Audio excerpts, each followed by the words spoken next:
Thomas Soto. 8h13, c'est l'heure du Zoom Éco avec Axel de Tarlet. Bonjour Axel. L'ouverture du dimanche se généralise dans les grands magasins parisiens, notamment le Printemps a signé un accord pour ouvrir tous les dimanches à Paris, mais aussi à Marseille, à Deauville ou encore à Cagnes-sur-Mer. Axel, quel bilan peut-on tirer cette fois de l'ouverture du dimanche? Finalement, est-ce que ça marche? Écoutez, ça marche, mais c'est pas l'euphorie non plus. Et puis ça a été long, parce que la loi Macron a été votée il y a 1 an et demi maintenant. Alors là, un accord a été signé in extremis au magasin du Printemps par plus de 30% des syndicats, en l'occurrence la CFDT, la CGC, l'UNSA. Pourquoi in extremis?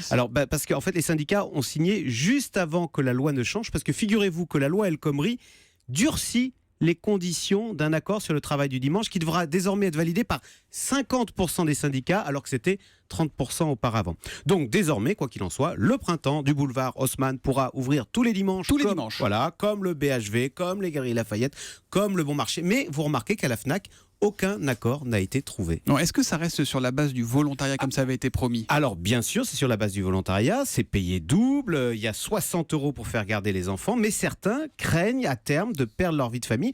Il y a de vraies inquiétudes là-dessus. Je rappelle qu'au BHV, avant qu'un accord ne soit signé, il y avait eu un référendum qui avait été proposé aux salariés et les salariés avaient voté contre l'ouverture du dimanche, puis finalement il y a eu un accord qui avait été trouvé. Alors ça c'est quand on regarde du côté de ceux qui travaillent dans ces magasins dimanche. Maintenant du côté de ceux qui y vont, des clients, est-ce que ça marche? Alors voilà, c'est là où on peut parler d'un vrai succès. Dans nombre de magasins qui sont désormais ouverts le dimanche, eh bien le dimanche est devenu le deuxième meilleur jour de la semaine. Dans l'ameublement par exemple, figurez-vous que le dimanche c'est maintenant 23% des ventes. On se rend bien compte que l'offre crée la demande, et puis si même évidemment il y a un peu un phénomène de report, parce que ce qu'on achète le dimanche on va pas aller le racheter le mercredi. Il y a un peu de ça, c'est vrai, mais il y a quand même un surplus de consommation, mais ça permet aussi, vous savez, d'éviter le pic du samedi qui est stressant pour tout le monde, pour les salariés comme pour les clients. Donc à un moment où on s'inquiète de la concurrence d'Internet, d'Amazon, je rappelais hier 32 millions de Français ont acheté sur Amazon.